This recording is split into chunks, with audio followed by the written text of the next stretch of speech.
Masechus Kiddushin Daf Samach Vav. We begin at the end of Daf Samach with three halachos said by Abaye as to when an eid echad, a single witness, is believed to create isurim.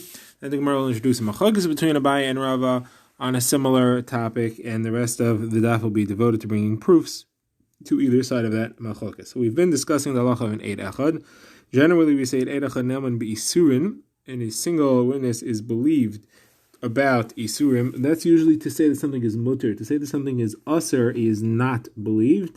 And certainly for a davar sheba erva, something which is relating to marriage, terim, that in Eidach is generally not believed. And we have a gzeira shava and a drasha that teaches us that halacha. Now Abaye brings three halachos about an Eidach saying something to aser something. And here the issue is, although an Eidach is generally not believed to aser things, here the person that he's asering on does not deny it, doesn't say anything at all. So, if that lends strength to what the Eidach is saying, because he should have denied it, or we're talking about a situation where he couldn't know. But let's see the three halachos that Abaye says. So the first is where he says there's a single witness that says to someone, you ate chaylev, and therefore you owe a carbon. That person doesn't respond. So Abaye says the halacha is that the eid echad is neman, and he does bring a carbon, the person that he spoke about. And Abaye says, and as we'll see for each of these, there is a brisa to support this halacha. The brisa says that if an eid echad said to someone, you ate chaylev, and he says, I did not eat, he does not bring a carbon. Abaye is medayek. Only if he contradicts the eid echad does he not bring a carbon. However, if he's quiet, he would bring a carbon. Second halacha, Abaye says, is talking about someone that an eid echad said, you were metame your taharis. Your taharis, that is your truma or your chala, or things of that nature which you have become tameh. And they're not forbidden to eat, but they're forbidden to be eaten while he is tahar. And here he does not deny it. Again, Abaye says the single eid is believed. And there's a brisa that supports this. The brisa says that if a single eid says that your taharis are tameh and the other one says no, they are not tameh, then he is not believed. However, that implies it's only because the person contradicts the witness that the witness is not believed. However, if he's quiet, he would be believed. And then the third halacha is where somebody says to, is where an eid echad says to someone that your ox was involved in a maisa revia, an act of sodomy. There, the halacha is that the ox, if it's true, the ox is forbidden to be brought as a carbon.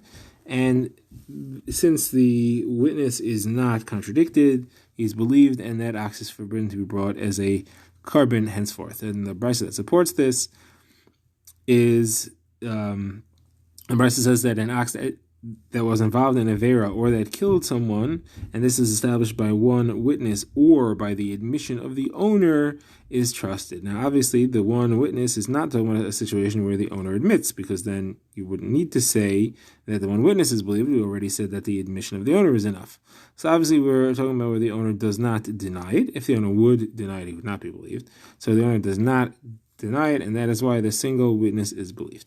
So Abaye said three halachas. The Gemara said, why do you need all three? Why can't I make the application from one to the next on my own? So Abaye says you need all. So the Gemara explains that Abaye had to say all three. If you would only say the first halacha, that of bringing the carbon, so then you would think the fact that the person didn't protest is a strong indicator that he must agree, because otherwise he'll be obligated to bring a carbon which he feels like he doesn't need to bring. It would be chulin in the azar, which is forbidden. And therefore, the fact that he doesn't protest is a strong indication that he agrees. However, the case of the taharis, maybe he doesn't care. Okay, so a witness will establish that his taharis are tameh. All right, even if that ends up being accepted, even if it's not true, it's not a big deal. He could still eat it on his tameh days. Everyone should expect to be tameh every now and then, and therefore he'll still have use of it. He doesn't lose full use of it, and therefore he doesn't need to protest necessarily. And if Abaye would have only said those two halachas could be there, we would say the person needs to protest, because he is losing at least some functionality out of his objects there. He can't use it while he's tahar. However, in the last case, where all that's being established is that his ox was involved in an avera and therefore can't be bought as a carbon, what does he care? Most oxen don't end up being bought as carbonis anyway. He's not necessarily going to want to bring this ox as a carbon at any point, and therefore he wouldn't lose it, and he doesn't need to protest even though he thinks it's not true. Kamashman Abaye, all these three situations, since he didn't protest, we established that as the truth. Okay, now the Gemara introduces the Shaila, which will be the focus of the rest of the daf. This is if a single witness comes and says to a man, your wife was mizanet, she was unfaithful to you, and therefore she is forbidden to you, asur l'baal, and he doesn't protest, he doesn't say anything, he doesn't argue, he doesn't contradict. Do we assume that that's true, and now assume that this man is asur to his wife, and his wife is asur to him? So the machlokes Abaye and Rava. Rava says the witness is not believed because it is a davar sheba erva, and a davar sheba erva requires two witnesses. Abaye says, just like I said before, the witness is believed in these cases as well, possibly because the husband didn't argue. Now the Gemara starts bringing proof. So Abaye first of all begins with his proof. He has a case of a person who used to come say Bryces in front of Mar Shmuel, and one day he was delayed and he didn't come, so Shmuel sent a messenger to go find him, and the messenger came on one road and the person went on a different road, so they missed each other, and the messenger came to the man's house, and while he was there he observed something and he came back and he reported, listen, mister, your wife is usher to you, I was at your house while you were away, and I'm reporting that she was Mizana. So the question there was, does he have to believe this messenger and now assume his wife is also to him or not? So they asked Mar Shmuel. So Shmuel said to him, if you trust this man, then you have to divorce your wife. If not, you can stay with her. So says Abaye, if you trust this man, that means that if you trust this man is a kosher witness, and that he's not a thief, he's not a pasul edus. So you see, we're saying that if there is a single witness, if you trust this man like a regular single witness, then we believe it, we establish it as the truth, even though the husband here is silent and has no knowledge of it. Says Abaye, that's a proof to me that a single witness is believed to say that a woman is us to her husband. Says Rava, no, that's not what Mar Shmuel meant when he said if you believe him. He meant if you believe him with an extra level of belief, if he's trustworthy to you and you know that he can't be lying, like two witnesses, then you should make your wife usher on you. If, however, you just believe him like a regular single witness and you don't have any special belief for him, then you don't have to assume. Like I said, the halacha is that a single witness cannot create the isser of a woman on her husband because of his nus, and therefore you don't need to worry about it at all. Okay, Abaye comes with another source. Abaye's source is from a lengthy story which is brought in Brisa that happened with Yanai HaMelech. The Gemara brings the Brisa, the story in full. So Yanai HaMelech was a descendant of the Chashmonaim, so therefore he was descended from Kohanim. He was also the king. And at some point he went to a country called Kochus, which is in the desert, and he conquered 60 villages. On his way back, he was very happy. He called all the Chachmei Yisrael, and he said, let's make a celebration. Our fathers, when they returned from the Golus to rebuild the second Beis HaMikdash, were very poor, didn't have a lot, and when they celebrated the rebuilding of the Beis HaMikdash, all they could afford was meluchim. Meluchim is a type of vegetable which is generally only used by the poor people. So he said, we, Baruch Hashem has given us hatzlacha, and we're very wealthy, and we can afford all kinds of things, but let's celebrate this great victory by bringing meluchim, and by showing that we're not in that state anymore. We don't have to eat meluchim. Here we are, and we're going to bring the meluchim to celebrate that we don't need meluchim anymore. So they went, and they ate meluchim on tables made out of gold in order to show the contrast. Now, as this party was happening, there was a person there who the Gemara calls a letz levrau blial, a scoffer whose heart was wicked and evil, and his name was Elazar ben Pu'iro.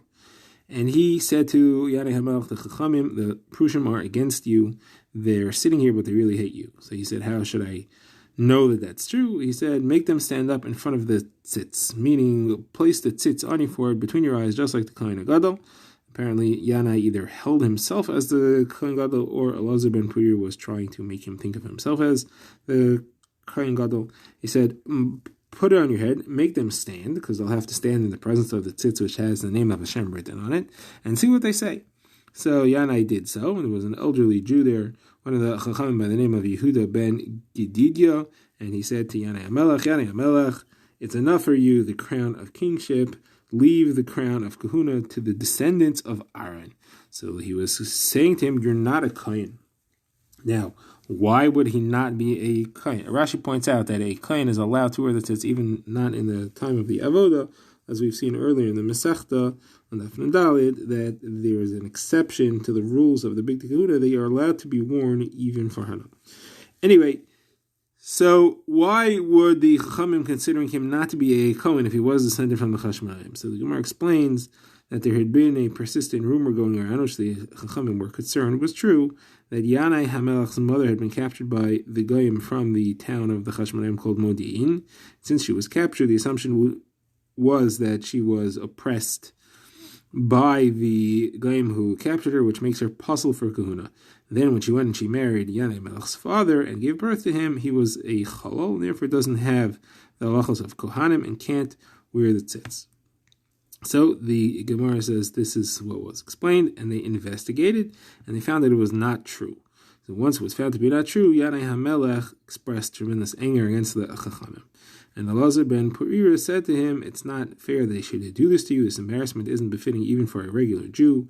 Certainly someone like you who's the king and the Kohen Gadol. So he said, so what should I do? So he said, if you listen to my advice, kill them all. He said, what will be with Torah? He said, the Torah is wrapped, it's rolled, it's in the corner. Anybody who wants to learn can come learn. Says the Gemara of Nachum Bar Yitzchak says in that moment, Yanai HaMelech is filled with apikarsis, because he should have said, that's true for Torah Shabbat Ksav. The written Torah is there, and anybody who wants to learn it can come learn. But what will be with Torah Shabbat Peh? The oral Torah is only held in the hearts of the Chachamim. It cannot be replaced by reading from Torah Shabbat Ksav. But he didn't say that. And he went ahead and he listened to the advice of Elazar ben Purira, and he killed all the Chacham Yisrael. The world was empty of Torah until Shimon ben Shetach came and restored the Torah to its original greatness. Shimon ben Shetach had been spared because his sister was married to Yanai HaMelech, and his sister hid him and protected him from the decree of Yanai. That's the story. Now, the Gemara wants to know, for the purposes of our sugya, what does it mean that they investigated whether his mother was really captured and Pasal the Kahuna or not? So the Gemara says, and how did they establish that it was not true? So the Gemara says, if there were initially two witnesses that said it was true and two that said it was not true, so then why would we conclude that it was not true? We have two this way, two that way. Why should I rely on one as opposed to the other? Rashi explains, you wouldn't go with her cheskas kashrus because we're not interested in her halacha, we're interested in Yanai's halacha. And Yanai didn't have a cheskas kashrus. If there's a problem with him, the problem was from the moment he was born. So the Gemara therefore says it must be that it was one witness. And it was one witness who said that she was captured, and the reason that we didn't accept it is because there were two who came and said that it wasn't true. And therefore you see that one contradicted by two is not believed, indicating that one contradicted by less than two is believed. So that's Abaye's proof that one witness is believed, to create this level of Yisr. Says Rava, no, it was 2 against 2. You asked, why should you establish that she's kosher if it's 2 against 2? So we have 2 answers for that. Rav Acha, one could be like Rav Acha bar Rav Menyumi said, the second pair of witnesses was not directly contradicting the first pair. It wasn't, they said yes, they said no. The second one was saying that the first one are Edim Zomimit. They're saying they couldn't possibly be where they are because they were somewhere else at the time, and they are testifying to that. That's what's called Edim Zomim. Edim Zomim, the halacha is that the second witnesses are always believed and not the first. The second answer is like Rabbi Yitzchak said. So Rabbi Yitzchak said it's not that the second witnesses were arguing on the first. They were saying, we agree with what you said. This woman was definitely captured, but we were part of a rescue mission in which she was replaced with a shifcha. They snuck her out and snuck a shifcha in before yichud ever happened. And therefore we know that no nus ever happened, and she's kosher to guna, and Yanai is not a chala. Okay, that's a discussion of Abaye's proof. Rava now brings his proof. So Rava says, my proof also comes from a story that happened. This is brought by a Mishnah of Reb Shimon, who says that there was an incident that happened in the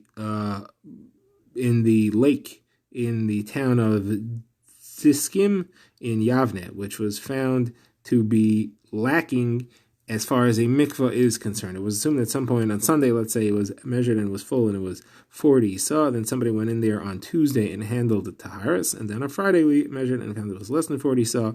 And the question was, the person who went in there in between, was he in a kosher mikvah or a lacking mikvah, and therefore was he tahar or tamei, and therefore what is the halacha of the taharas that he handled?